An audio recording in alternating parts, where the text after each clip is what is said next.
আজ বহরমপুর কংগ্রেস কার্যালয়ে সাংবাদিক বৈঠক করলেন অধীর রঞ্জন চৌধুরী। তিনি জানিয়েছেন, বাইরের দেশের সাথে ভারতীয় সরকারের ডেলিগেশন করার কথা এবং ভারতীয় সরকার পাকিস্তানের সাথে যদি শান্তি চুক্তি করে তাতে দেশের নিরাপত্তা বাড়বে। এবং রাহুল গান্ধী ও মল্লিকা খড়গে বলেছিলেন বিশেষ অধিবেশন ডেকে কাশ্মীরের পহেলগাঁওয়ের ঘটনা নিয়ে আলোচনা করার কথা, কিন্তু তৃণমূল নেতৃত্বরা সেই আহ্বানে সাড়া দেয়নি। এছাড়াও তিনি বলেন, বাংলাদেশে যেভাবে দিনের পর দিন আর্থিক বোঝা চাপিয়ে দিচ্ছে ইউনিস সরকার, তাতে আরও বিপর্যয় অবস্থা হয়ে যাবে। এছাড়াও তিনি জানিয়েছেন, চাকরিহারা শিক্ষক শিক্ষিকাদের ওপর মধ্যযুগীয় অত্যাচার করছে তৃণমূল কংগ্রেস। এছাড়াও বাংলাতে যেভাবে কোভিডের আক্রমণ বাড়ছে সেই বিষয়ে আমাদের সতর্ক থাকা উচিত। বিশেষজ্ঞরা বলছেন, সেভাবে ভয়ের কোনো কারণ নেই। তাও কেন্দ্রীয় সরকার এবং রাজ্য সরকারের কাছে আমার আবেদন, কোনো ব্যবস্থা নিয়ে আমরা যাতে কোভিডের সাথে মোকাবিলা করতে পারি।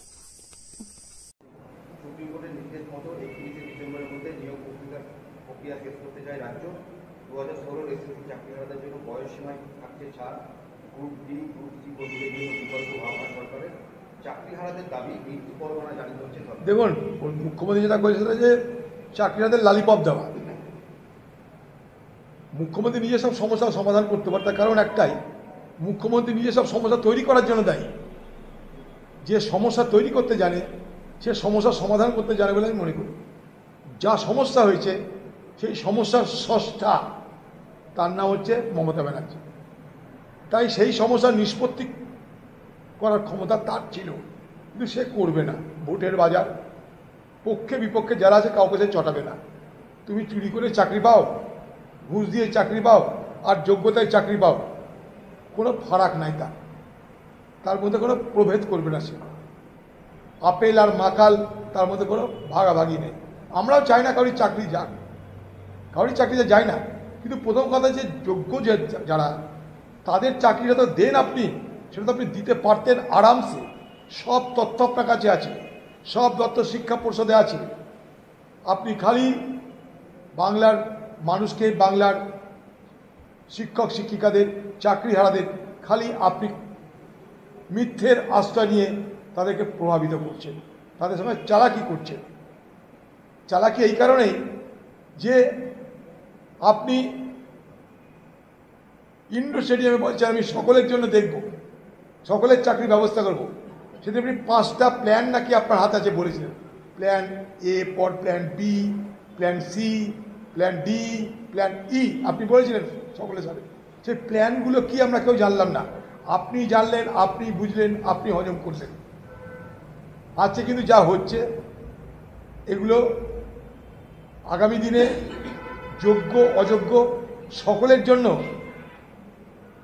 আপনি যে ফর্মুলা দিয়েছেন সেই ফর্মুলায় আবার যারা যোগ্য তারা বঞ্চিত হবে। তার কারণ আপনি বেছে বেছে যারা আন্দোলন করেছে তাদেরকে আপনি তাড়াবেন না, আর যারা আপনার পার্টির লোকদেরকে চাঁদা দিয়ে, পয়সা দিয়ে, ঘুষ দিয়ে চাকরি পেয়েছিল তাদেরকে রক্ষা করবেন পার্টির স্বার্থে, নেতাদের স্বার্থে। না তো নেতারা ঝাড় খাবে বাজারে। তাই যারা আন্দোলন করছে তাদের জন্য কিন্তু আগামী দিনে বিপদ নেমে আসবে। একটা কথা দিদি, 15 বছর আগে, 20 বছর আগে আপনি যা করতেন এখন কি তা পারছেন? হিউম্যান ক্যাপাসিটির প্রশ্ন, মেন্টাল ক্যাপাসিটির প্রশ্ন। 15 বছর আগে আপনি তো নারকেল গাছে তত্ত্ব করে উঠে যেতে পারতেন, নারকেল পারতেন। এখন কি পারবেন? এখন অভ্যাস পাল্টে গেছে, বিদেশে যাওয়া বেড়ে গেছে, আপনার চলন বলনে সব কিছু পরিবর্তন চলে এসছে। এখন কি পারবেন আগের মতন? মোড়ে দাঁড়িয়ে ঝগড়া করতে পারবেন না এখন। তো সেই রকম সব কিছুরই একটা সময় আছে। পড়াশোনা করে যোগ্যতা অর্জন করে যারা পরীক্ষা দিয়ে পাশ করলো তাদেরকে নতুন করে পরীক্ষা দেওয়ার কথা বলছেন, এজ কমিয়ে। সব মানে কি আছে? সুপ্রিম কোর্ট তো বলেনি কিছু। আপনি এই মুহূর্তে সব সমস্যার সমাধান করে দিতে পারেন যদি আপনি সৎ হন, নির্ভীক হন এবং হ্যাঁকে হ্যাঁ নাকে না বলেন। খালি আপনি দিয়ে দিন সুপ্রিম কোর্টকে, এই আমার যোগ্য তালিকা, এই আমার যোগ্যহীনদের তালিকা। সুপ্রিম কোর্ট বিচার করুক না। আপনি তা করবেন না। আপনি তা করবেন তার একটাই কারণ, যে সমস্ত সমস্যার, সমস্ত দুর্নীতির মূলে আপনি। তাই কুলের কথা খুলে যদি প্রকাশ হয়ে যায় তাহলে মূলে আপনি আছেন সেটা জানাজানি হয়ে যাবে। তাই আপনি এতগুলো চাকরি প্রার্থীদের ভবিষ্যতে তালা লাগিয়ে আপনি আপনার মতন ফরমান জারি করছেন, এটা কিন্তু অনুচিত, এটা অন্যায়, এটা উদ্ধত্ত, দ্বিচারিতা এবং বাংলার শিক্ষক শিক্ষিকাদের প্রতি আপনার এক নিষ্ঠুর আচরণ বলে আমি মনে করি।